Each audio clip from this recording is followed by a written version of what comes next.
Ja siis meil on väga eriline päev täna, teadmistepäev ja siis päev on täis valgust ja soojust nagu meie nimiga ja koos kolleegidega me oleme korraldanud seda lõbusa peo meie väikestele ja nende vanematele.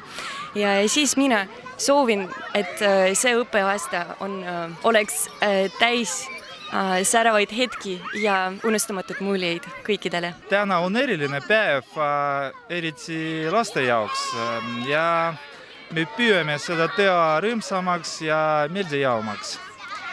Ja kasutame selleks spordiharjutusi ja muidugi mängud ja põhimõtteliselt sport ja liikumine on meie elu ja me püüame seda elu viia oma lastele. Meie lasteaed on uuendatud, on tulnud nii uued lapsed kui ka uued õpetajad.